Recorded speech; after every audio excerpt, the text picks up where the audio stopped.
Good afternoon, good morning, and good evening. It's Wei T. Lightheart from the Prosperity and Health Alliance, and we have a extremely special show for you today. I am joined today by none other than the medical advisor for Enagic, Dr. Horst Filtzer, who is joining us from, I believe, from Bullhead City, Arizona. Is that correct, Dr. Filtzer? Correct, yes. We're out in the desert, and it's cooler now. It's pretty nice. Well, I have to say we've been anxiously awaiting this interview for some time because a little backstory before we get into it. 10 years ago when I was introduced to Kangen water, I was impressed by its ability to reduce inflammation from my training, and it had a significant positive effect on my recovery. And I wrote a little book about it. It wasn't a scientific book. It was an anecdotal book that I wrote years ago to share about the benefits of the water, and that went out and all around. Now, as fate would have it, Dr. Filtzer was attracted to Enagic, and he'll get into that story in just a minute, and he has produced an incredible book right here, which scientifically validated what happened to me 10 years ago, and that's no small accomplishment. So we're going to get into that. We're going to talk about Horst's background, what attracted him to the water, and more importantly, he's going to talk a little bit about some of the things that people shouldn't say about Kangen water. There's a lot of misinformation out there, which he addresses at the front of the book. But there is some legitimate scientific reasons why people can benefit from drinking this water. So without any further ado, Dr. Filtzer, you want to share a little bit about your medical background and your history and your career up to this point? Well, I think at the beginning, I would like to say that I'm an exceptionally lucky person. I was born in Poland during World War II.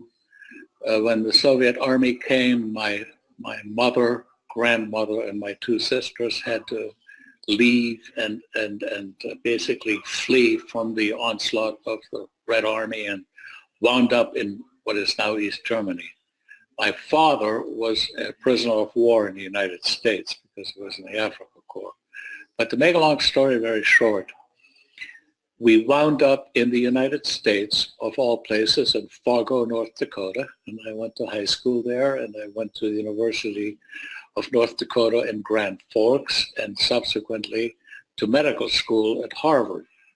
And that is why I consider myself so lucky. I mean, who would have thought that a guy from nowhere would wind up at Harvard Medical School? And it has been a wonderful experience and has been extremely satisfying. I stayed within the Harvard system as chief of surgery at the Cambridge City Hospital for about 38 years.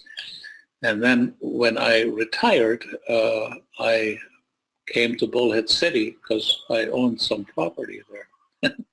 Of all things, I found retirement deadly. Do not ever retire. Drop dead, but never retire because it's dementing. And, I'm not an avid golfer. I do ride my Harley. I did until this year when my wife made me stop it. But I've ridden my bike everywhere on the continental United States. And I still miss it, but to make a long story short, I went back to work and I practiced vascular and general surgery in Bullhead City when I met a patient who came in complaining of pain, hadn't known him before. Make a long story short, being a vascular surgery, pain being in the abdomen, radiated to the back, I checked him out and he had a huge aortic aneurysm. And I fixed it. In any case, he turned out to be at the University of North Dakota at the same time that I was. So I hadn't known him, but I said, you need to stick around here for a few days, but he lived in Las Vegas. I said, you stay at my house. I have a big house and I'm alone. So he brings this machine to my house and asked me if he could hook it up to my sink. I said, knock yourself out, be my guest. Anyway, that's in 2008. He turned on the water. He said, would you like to drink some? I said, no, I'll have a beer, But anyway, I did. And it's strange. It was a different experience. It was something I had not had before, and I liked it. So based on that, I bought a machine, and so the rest is history. I got into the company by being asked to be the medical advisor, together with Dr. Shinya, who has since retired. But make a long story short, I wanted to know how all of this works. And all the literature I got was sort of in roundworms and flatworms and in different non-mammalian species, and occasionally a dog experiment, this and that. But how does it really work in the human body? The claim was it's microcluster. The claim is that it is an antioxidant and can adjust your pH. But what's the evidence? And as you and I talked about, I hold up the dollar bill when I give a talk. In God we trust, and everybody else needs evidence. And that's how it started. Yeah, there you go. And I tried very hard for a number of years to get the company to sponsor some research, which they finally did. And I guess we can talk about the results so far and what should be done in the future today. Definitely some great points. Thank you for sharing your background. And of course, you're very humble. You're very accomplished in your profession. Anyone do a little search online about Dr. Horst Filtzer's background, it's quite impressive. You also served in the military as well. Yes. As a medical officer. And so to all our veterans out there, again, those are extreme conditions that people are subjected to. Especially as a surgeon, where you're dealing with the ones that, get messed up in a very bad way. So thank you for all your work on that. So we talked about, before we get into the results, I think I want to address something first, and that is, I know you mentioned it in your book, and I think it's a really valid point, is that when you first got attracted to the company, there was a lot of people making some very unsubstantiated claims, doing some things that were doing a disservice to alkaline ionized water and to Enagic and to the company. Do you want to just touch on that briefly before we get into what Kangen water is? In other words, so what isn't it? Or so that people know, because I don't want people to get themselves in trouble by, they get an experience, they drink the water, and they start going off on these wild claims, and it really doesn't do the company any benefit or right. people. I think that, again, when I got acquainted with the company, there was, this big claim about Warburg, the great medical doctor and chemist and biochemist, who got the Nobel Prize, and where he talked about the oxidative phosphorylation of normal metabolism and the fact that cancer cells don't have oxidative phosphorylation. They don't need oxygen. Their metabolism is like that of grapes when you ferment them into wine. It's fermentation. But with that, they provide enough energy to be able to multiply without an extra control. And that's how they kill us, because they can just keep multiplying and so on. And when that metabolism occurs, these cancer cells produce an acidic environment because of the fermentation. They produce excess lactic acid, which normal cells can get rid of, but these cells can't. So there was this presumption that cancer cannot live in an alkaline environment. And of course, the guy never said that. I mean, that's not true at all. And so there was all kinds of misinformation about how you need an alkaline diet and you need to drink alkaline water and then you're going to cure cancer. And of course, the water doesn't cure anything. What the water does do is help the body heal itself if it has the necessary parameters and ingredients, because it's a good thing to drink. Now, going on from there, there were other things, and I don't, want to name names or anything like that, but there were people giving testimonials. You know, a testimonial is very, very interesting, and I actually gave one, except I didn't think I was saying anything about any cure. I just said it made me feel better. But there are people that claimed they had cured cancer, and there was one guy who cured bladder cancer and all kinds of stuff. And that is just patently false. And so I tried to put your premise on how the water works on a solid basis. And I realized that, if we're claiming to have an antioxidant activity in the body, what's the proof? If you want to get your supplements or your vitamins and so on approved by the FDA, you have to show a structure-function effect. In other words, resveratrol, approved by the FDA as a healthy supplement, has to be able to show that there is an uptick in the antioxidant activity in the plasma and in the blood. Well, when you try to do that with water, and Kangen water specifically, it never seemed to work. And my feeling was it's probably an issue of the methodology. And I turned out to be right. I found a laboratory that used a totally different test from the usual ORAC test or HORAC test. And it depended upon red cell deprived of antioxidants.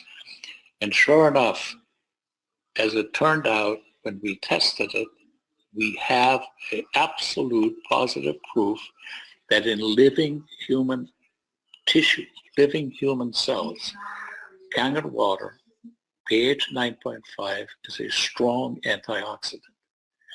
And that is incontrovertible. It's like, it is or it isn't, but this one is. And based on that, we've done some other studies, and we can talk about those if you like. And for those who are listening, the differentiation, so for most people who are familiar with the testing of antioxidants, Horst referred to the ORAC scale, which is the traditional way of measuring an antioxidant. What was the difference that you did, or what was the different methodology that you used to measure the antioxidants? Because I know there'll probably some scientific people that will get access to this at some point and would be interested in that particular methodology that you use to demonstrate that Kangen water elicits an antioxidant effect in the body. There's a laboratory in Klamath Falls, Oregon, run by Dr. Gitte Jensen, who developed this proprietary test. It's a CAP-E test. It's an erythrocyte living tissue culture test where they deprive the erythrocytes of antioxidants, and then when they add antioxidants to it, it has a reaction and they can measure it. Now, the ORAC test and all those other tests were all based on colorimetric tests. And, I'm not a biochemist per se, but if you don't have color to the substance or can't add color to the substance, it doesn't work. And water is odorless, colorless, and tasteless, allegedly. So anyway, it's a single test unique to this laboratory, and it's a great laboratory. It's highly accredited, and has done some great work, particularly in immune systems. Fantastic. So let's talk about some of the tests that you ran. I think you did something, you did the antioxidants, you did some exercise testing, and you were demonstrating some positive responses in inflammation and recovery. I think you did some athletic tests and stuff inside the book. You want to talk a little bit, I guess it was, you measured Kangen water for the antioxidant properties, which are measurable against ordinary tap water, correct? And proved. Right. Yeah. And the proof there was? Well, the proof was that the ordinary tap water in that particular region has a pH of about 8.6, 8.5, and the ionized water, pH 9.5, was absolutely superior in producing a good measurable antioxidant effect. Now, just to backtrack a little bit, I had to convince the company to fund these things. And I figured if I could convince them to spend some short money with some tests in tissue culture that would prove to be, beneficial, or at least prove our hypothesis, then they might be willing to cough up a few more bucks for some human tissue, human participant culture studies, like a significant number of people involved in the study. The magic number is 12 to 13 for statistical purposes. So the initial studies in tissue culture showed an antioxidant effect, and it showed an effect of being able to suppress the inflammatory response. And that's huge because we say, anecdotally, that this stuff is good for itis, for arthritis, and sinusitis, and all kinds of different things that are based on inflammation. So if you have something that suppresses inflammation, you can do a lot of people a lot of good. Think of the model of the arterial plaque, where there's an injury from free radicals to the plaque, and then the inflammatory response to that injury, trying to heal the injury, actually results in deposition of cholesterol and all kinds of things, and a progressive event, unless it's unchecked, that can give you occlusion of large blood vessels, medium blood vessels, and blood vessels critical, like to your brain and to your heart, and so on. So that's just one example of the inflammatory response being responsible for virtually the majority of diseases of our civilization. And so if you have something that subdues that response, and most importantly, it's totally non-toxic and there's no side effects from it at all, then you'd have something, and we in fact have shown that to be true. And then the other benefit was that we showed that when you take this water in conjunction with glucose and put it into the cell, the mitochondria, which are the engine of the cells, are upregulated in their activity. It's sort of like you have, a four-cylinder engine, and you bore and stroke it, and you crank it up, and from 10 horsepower it goes to 20. And that's what happens in our mitochondria. Those were the first tests. And they were inexpensive, and they were profound. And so we went on to a test that involved 13 participants, where we gave them an exercise challenge. And the exercise challenge was one that was predetermined: sit-ups, push-ups, so on. It's a total of 30 minutes of exercise in basically healthy people.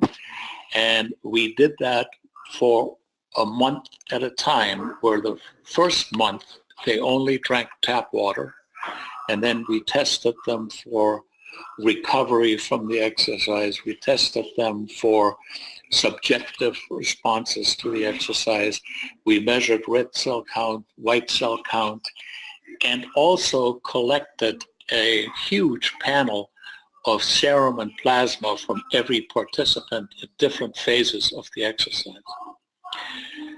When the second phase occurred, where they drank Kangen water only, it became evident that the Kangen water group, number one, had much greater tolerance to the exercise. Their red blood cell count went up dramatically and significantly, which meant that their oxygen carrying capacity was increased. The inflammatory response, as evidenced by a neutrophil count and inflammatory cell count, was subdued, indicating that there was a lesser response to the stress of the exercise, and also a quicker recovery from the exercise. And then finally, on a standard accepted psychometric test, the people who drank the water recovered more quickly from the stress of exercise, and also had much less discomfort during and after the exercise. Now, That's what we have established with this test. What we need to do is test the serum samples for all the different cytokines involved in inflammation, involved in stress recovery. Superoxide dismutase, for example, is a huge anti-inflammatory enzyme that the body kicks out to really get nasty against bad, anti-oxidative stress. That we want to see what that does, but we're stuck because of financial issues right now. And so that's where I am. I'm trying to peddle my book. I take no money from it. I have, as a matter of fact, I've actually paid for the whole thing myself. And I figure we can keep going with this exercise, because every time that you find a good result or even a bad result, it stimulates you to go further and to really see that it is for real. I don't think that this is the cure for the illnesses of civilization, but boy, it's a great help.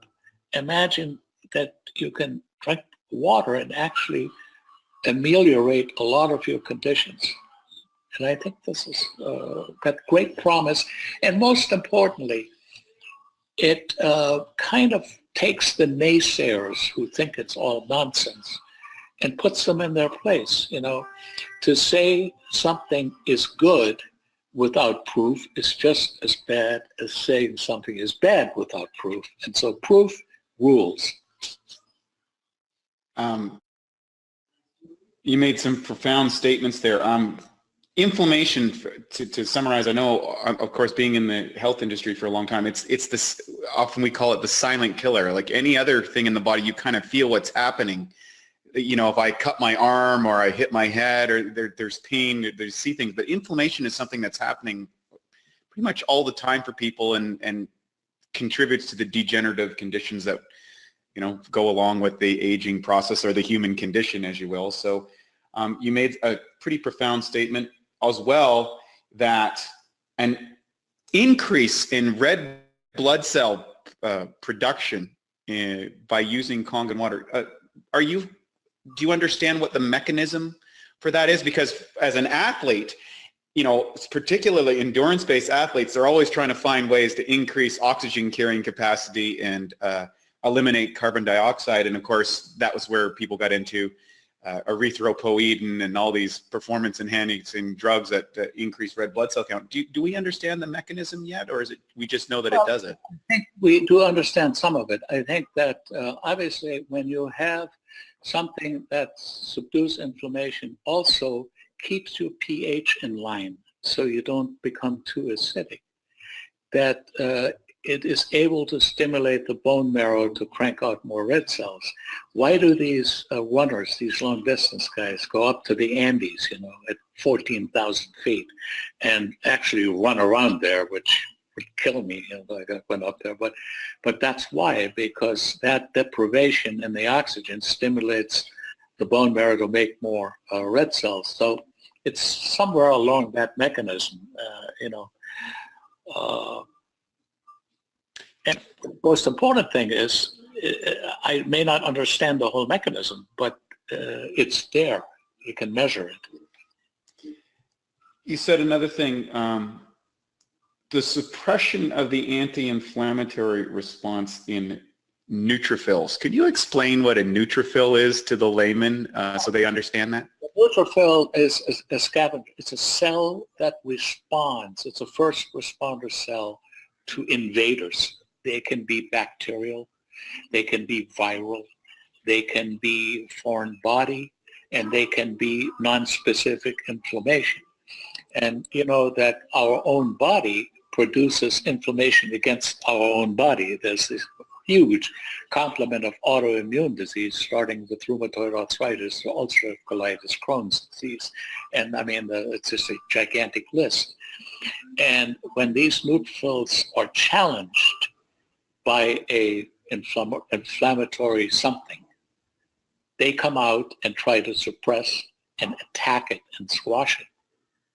Now, that sets up a further reaction.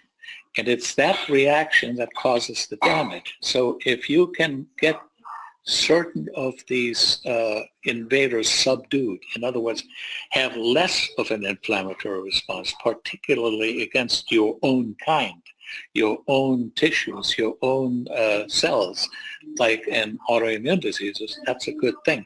That's what we base all of our therapy on. You talk about all these things, even for psoriasis, which is an autoimmune disease, we use these immune modulators now. We use them in ulcerative colitis, like Remicade and all kinds of CADEs, different kind of, and they're all based on immune modulation. It's new. Prior to that, we had, steroids, and steroids for short term are okay, but if you take them for a long period of time, they'll kill you. They decrease your immune response. They will demineralize your bones. They'll thin your skin. They'll waste your muscles. They'll make you look funny.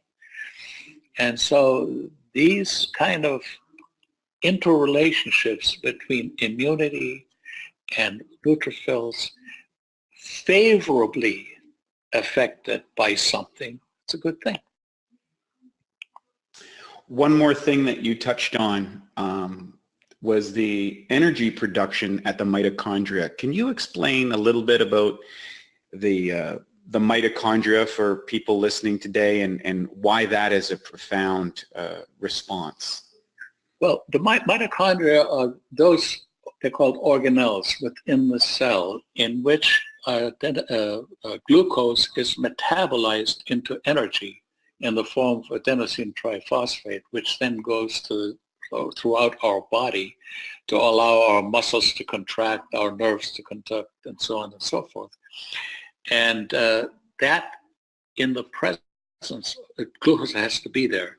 But for some reason, that water kind of speeds up. It's like a governor. It increases the rate of production of the ATP, which is probably, in your case, what you noticed, that you seem to, do your athletic stuff a little bit more easily or a little bit with more vigor. That's the reason you had a higher development or a higher production of ATP. And that's what it's all about. Yeah, and I think that's a very exciting point, because I know in the kind of like in the performance side, or as they quote unquote today, the biohackers, the people that are experimenting with improved performance, brain function, and kind of dealing with the world today, they're all talking about the mitochondria and energy production. It's now becoming quite common in parlance amongst people who are studying human performance and improving energy and dealing with the modern world today. Now, there's something that you touched about in the book, and I think this is really important. It was a little side part, and it was the difference between in vitro and in humans. Can you explain that for people so that they understand, if they're quoting aspect of the book, of what that is and what your work demonstrates here? In vitro is basically in a test tube. Right. Okay? And in vivo is in the actual human being. Now, if you do in vitro studies, which we did at the beginning, but we are using human cells, then it appears logical that you can extrapolate that to an actual living human being, because the cells are the same, right? Now, if you do the same thing in a tadpole or in some other non-mammalian system, even doing it in dogs or other mammals is closer to the human condition.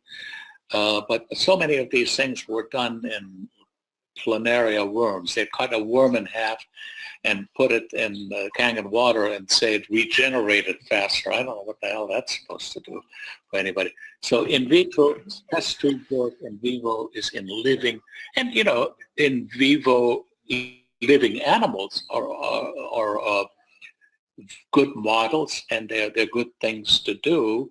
because clearly mammals are mammals. We all are, and there is stronger similarities. But when you get off mammalian species and everything else, it doesn't make any sense. Yeah, so responses in fruit flies aren't really aren't really scientific validation. You know, Gregor Mendel did genetics with pea plants, and that's fine because it only proves one sector. You're only checking, you know, what inheritance modules are. But it gets a little more complicated when you try to give birth, you know. No doubt. One of the things that, and just to confirm, these were done, you did this first in vitro, and then you actually did this with real live students. Yep. And I believe your statement in Las Vegas when you were presenting your proof was this was, what was your statement for, how would you call it proof? A completely defensible proof, or what was the word that you used? It's a perfect defense against slander. I mean, you know, if you say that somebody is a blithering idiot, and he is, it's the end of the story. You know, he can't sue you for that. This study was great. First of all, it was a completely bulletproof study. One, it was approved by a review committee consisting of people from the community, from the scientific community, from colleges, different, that adjudicated the study for its relevance and validity. Also for the fact that no people would be harmed, and if there was harm, potentially that would be mitigated and so on. So to get a study like this done, you've got to go through a lot of hoops. And then study was presented to the NIH, the National Institute of Health, and it was put in the trials.gov section. And it's listed there with the government. And they go through this study. They don't just let you put, you know, any kind of study on that. There has to be a rigorous scientific program with it and a rigorous scientific scrutiny. And we passed all of this and continue to do so. Which is phenomenal. Did I miss anything in regards to the study that you felt that you would also like to share about on this? Do we cover all the points of this particular work? Yeah, I think we pretty much did it. I mean, you know, I hate to sound like a broken record, but this study kind of mandates that we continue with more. You know, it would be a tragedy to have all these samples of human plasma and tissues containing the secrets of one versus the other, Kangen versus other, and miss it. And so it's sort of a window. We need to get on with this by about the first 3 months of the year. And, you know, we're working on financing. So let's talk about that. What would be required from your standpoint to put together and fund one of these studies? I think it'd be worthwhile that we can put together a program to fund it. What kind of funding is required? Because I know these are very rigorous. You got to get studies and all. Like, what does it take to fund a study like this? Well, you know, I'm not comfortable with asking people for money and stuff like that. So whatever I can do through the sale of the book or what have you, that goes towards that research. I you know, that's my contribution. The costs are, as research goes, actually not that huge. You're talking about $50,000, $60,000. But here's the point, and maybe that's why people get nervous. As soon as that study comes out and it shows some real benefit in certain areas, the next thing that will happen, you're going to want to do another study. And I think people are afraid of a snowballing effect, but that's the way research and science is. I mean, you know, first polio vaccines weren't all that great. Jonas Salk did a wonderful thing, but there are subsequent polio vaccines that were even more effective. So we learned from each step along the way.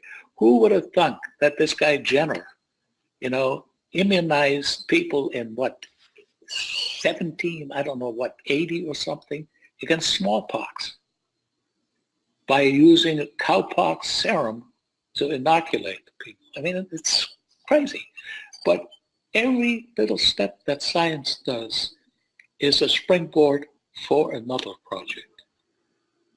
That's what kind of intrigues me. I was so lucky in my life. Surgeons are often accused of not being the brightest bulbs on the planet, but more surgeons have won Nobel Prizes than you think of, But our whole concept is, I make an intervention using the laws of nature and removing certain diseases physically, and then using what we know about wound healing, how to put wound heals together, let the body heal itself. I find that it's kind of simplistic, but it's a great concept. Because, after they get through with their operation and they don't hate you anymore because you cut them and caused them post-operative pain or what have you, they're cured. This is the kind of thing I like. And so I think from looking at Kangen water, I see a lot of potential that we haven't realized. And we can talk about global health. We can talk about global financial health. You don't get the word out there, and you don't have a hardcore, provable message. Yes, people will buy the machine, but if you want to do it globally, everybody should have it. I'm going to just put the book is Kangen Water, Scientific Study Results of the Benefits of Kangen Water in the Human Tissue Culture and Living Human Volunteers. And it is available. We're going to put a link in this particular recording at www.kangenwaterstorelv.com. I'm encouraging everybody to go out and buy as many of these they can over the Christmas holidays, or whenever you're watching this, if it's past Christmas. Get these out and get these into people's hands. Get them into people who have a little bit of maybe skepticism and demand scientific rigor. And also know that the money is going to a great cause because it's going to be to fund some further studies that will further solidify and prove some of the other aspects that you believe that this water positively affects in the human body. I'm correct with that? Did I say that correctly? Perfect. So with that, what we're going to do is we're going to go to questions and answers for Dr. Filtzer. So for those of you who are still on the call, there's a number, there's actually a lot of people on here. So if you want to type in a particular question related to Kangen water, please do so, and myself or Kim will bring that up. You can just type it into your computer. Okay, that's right. We got a bunch of people on here. And the one thing I have a question I want to lead off as some of these come up. And that is that you've been using, I believe, Kangen water in your wound healing clinic in Bullhead City. Is that correct? Yes, I have. As you know, pH 2.5 is a strong oxidant, right? This is a positive pH. And it has an ORP, at least in my machine, of about 1300. And what it does, it produces a hypochlorite ion. And that water kills every germ known to man, including viruses. And I have hardcore evidence for that. We've had that tested in separate laboratories. And the beauty of it is the hypochlorite ion kills all germs, but because the water decays over time, because as it loses its electric charge, there is no tissue damage. If you use a fully buffered hypochlorite like Dakin solution, you can use it for a week or so, but after that it actually damages the tissue because it is so powerful and so strong. And so this has been, I think, very helpful in my clinic. We have very good results in my clinic. And you deal with some pretty horrific conditions of open wounds. I've saw some of the pictures, and of course we know we have antibiotic resistant strains of bacteria which are a problem. Is it effective against those in your? It is effective even against the Delhi strain. and the Prague strain of MRSA, it is effective against. We have not seen any antibiotic resistance to that water. That's an incredible thing. That's a real incredible. Just on its own, outside of the drinking water, just to have that function is incredible. Let's go to the questions here. Okay, we have the screen. Okay. This is coming from Roger Gadet. And he says, I want to tell you it was an absolute honor for you to be in the audience in Hawaii to hear my story about the Gulf War syndrome. And thank you for your kind words said to me afterwards. I always remember it. And thanks again for all you do. I guess not a question, but Roger, of course, is a big fan. What do we have here else? Will we receive a replay? Yes, there will be a replay to this webinar. We post all of the trainings and education on the prosperityandhealthalliance.com. You can look under videos or past trainings. There's a whole section, and all of these will be up there. This will be up here, and you can share it freely. It's of no charge. It's a service to everybody who would like to witness it, and I think it's great to have Dr. Filtzer on here this evening. Do we have any other questions? Kim, do you see any other questions here? Okay. Oh, yes. Here's one from Marty Jensen. It says, after using the 2.5, I'm assuming this is on a wound or a cut or something, do you have to neutralize? No, because you have the charge to the water, the ORP, it decays over time. And the pH of that water is evanescent. It goes away. It's not strongly buffered. So there's no tissue damage, and you don't have to neutralize it. It kind of neutralizes itself. And about how long do you think it's effective after it's been produced? Well, I like to, actually I've measured it. I don't like to use the water after 48 hours.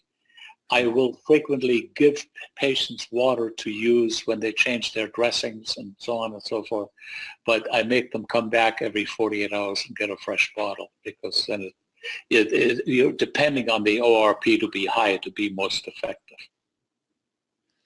Great. Here's an unusual question.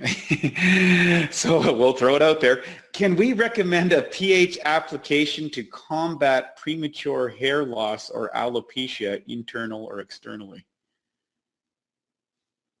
I haven't got the faintest idea. I'm sorry. I will say this. I think that beauty water is a great product, that pH of 4.5. Yeah, 4.5. Because it does kind of tighten up the skin pores and so on.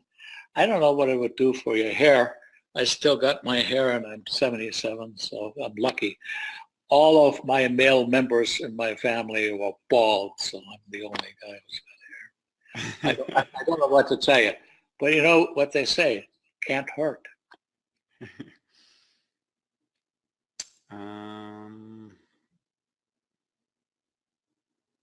Now here's a question. It's a little loaded, so I don't know if we can answer this, but it says, why is the water so helpful with autism, and how do we know that the 2.5 water is at its highest potential? So it's two questions there. This is from Fern. I would have to refer you to some experts in the autism field. There is a Dr. Corinne Allen, who is a great natural health physician, and she deals with autism and cerebral palsy and all kinds of neurologic disorders that conventional medicine has sort of said we can't help you anymore. And she uses the water widely. She uses 9.5 for these people to drink, occasionally some 11.5, although the company position on that is that it shouldn't be drunk. And the results that she gets with these patients are absolutely remarkable. Google her name, Corinne Allen, ND, naturopathic doctor. Neurology is a great field, but there's a lot of diseases that can't do squat about, autism included. And she gets good results. She says that the water is the most important tool that she has. On the other hand, I'm also convinced that because of her and the fact that, Hippocrates said you've got to lay on hands, you've got to touch your patient, you've got to inspire them, you've got to be constantly involved with them, and she gets incredible results. Now, about the 2.5, I think the 2.5 is strictly a topical agent. You can't drink it, although it's probably no more acidic than 2/3 of, the soda drinks. But that's a topical agent against bacterial sanitation. It is a wonderful surface agent. It passes all the EPA standards for surface sanitation and sterilization. So that's about it. And Dr. Corinne Allen, that's CORINNEALLEN, and I think she's also available at brainadvance.org for those who are looking. But if you search her out or type in with Kangen water or autism, you will find her relatively quickly, and she is doing incredible work. Next question.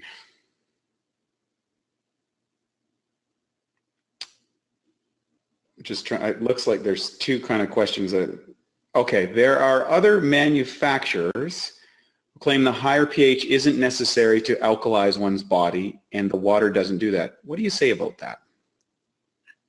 Well, you can alkalize the body in a variety of ways. You know, to take bicarbonate of soda, you can do all kinds of different things. You can take a strong alkaline diet, for example. But look at it this way. The water produces a pH that you can measure. It has an ORP you can measure. And it is actually capable of altering the pH. There is a experiment in a dog model, which is published at NIH.gov, where the dogs are rendered to be profoundly acidotic by basically having their kidneys removed. And when they get to a critical pH that is literally so low that it may be fatal, when they get alkaline ionized water put in their stomach or in their peritoneal cavity, you can't give it intravenously, their pH returns to normal much quicker than if they were given sodium bicarbonate. So it works. That's all I got to say.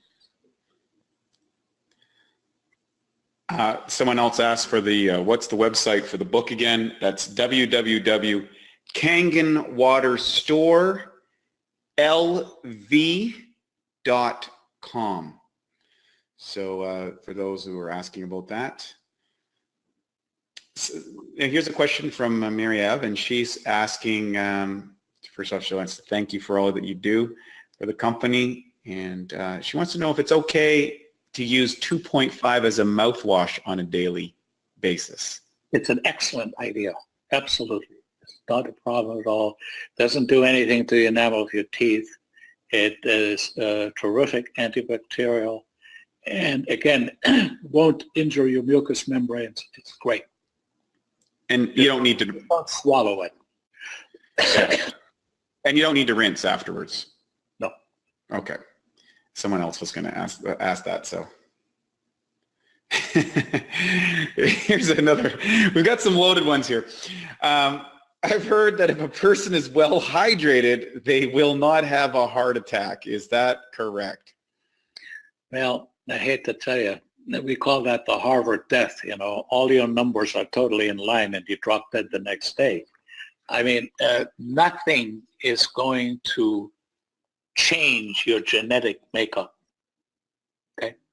And many, probably a majority of people who are getting heart attacks have some genetic component, high cholesterol, family history, and then of course there's lifestyle. I mean, you can't pick your genes, but you can pick your way you live. If you smoke, which is the worst thing that you can do for your health, you can't change your diabetes because that's genetic. But if you smoke and then certain other bad lifestyles, I'm a firm believer that wine is one of God's blessings for a human being. But 4 bottles a day is not a good thing. It's like anything else in moderation. It's generally okay. So the water will not prevent your heart attack. The water will, however, help you live a better life in that it will protect a lot of the things from happening to you by virtue of pH balance and good hydration. Good hydration alone, devoid of Kangen water, just drinking good, clean water is important. There are studies in the hundreds and the thousands in Europe and in other places where it's been determined that, people with chronic diseases are chronically dehydrated, people in nursing homes, and when you change that around, the quality of life improves. Let's see here. I put 2.5 on a lady's wound and it caused her a lot of pain and she was understandably resentful. What do you do for this problem? Well, let me say this. I have never in my entire practice had a complaint of pain when I put the water on a wound. Never. And I'm not, saying I'm not a naysayer, but I find that exceedingly unusual. Now, there is wound pain de novo. I mean, some wounds are painful. And if you touch them or you put pressure on them, they're painful. But the water per se causing pain on a wound, sorry, I can't substantiate that. And I'm not talking about a few cases here. I mean, I treat 5,000 patients a year. I'm sorry. Excellent response. Is it true that it's not good to drink alkalized water every day? It's not true.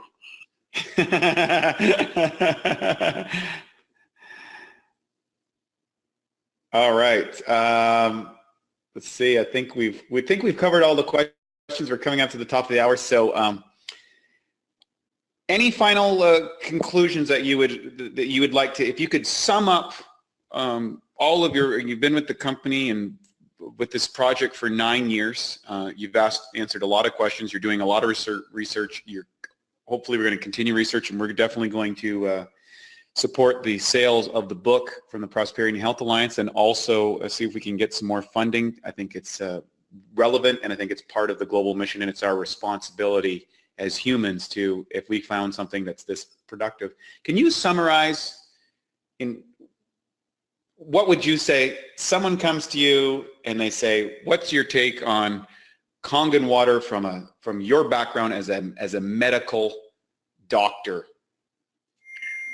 I would say that Kangen water is a very important adjunct to a program of overall good health care, preventative medicine, and a concept of using the water and diet, exercise to improve the quality of your life. And it does that by having the 3 basic properties, which is the ability to change your acidic pH to be a strong and powerful antioxidant, and also to have the ability to be absorbed much more quickly and more efficiently into your system. And based on that differentiates it from ordinary water. Fantastic. Dr. Filtzer, it's always a pleasure. One of my most favorite people to chat with. I know I always pull you aside as soon as I see you at any one of the events. I wish you continued good health and continued success with your research. We'll be talking more about this book here, Kangen Water. If you don't have a copy, don't buy one, buy a bundle, share it with your friends. You can get it at kangenwaterstorelv.com. I've actually put it in here. It'll also be on the show notes in the bottom of the YouTube channel. Thank you so much for your contribution. I know that you work diligently on this. It's just a pleasure to know you, and I feel grateful that our paths have crossed, and so much that you've done for us and for our company. Thank you so much from the bottom of my heart, Horst. It's just such an honor to have you on our show. You're my man. I love you. Love you too. Take care and have a wonderful evening. Bye-bye.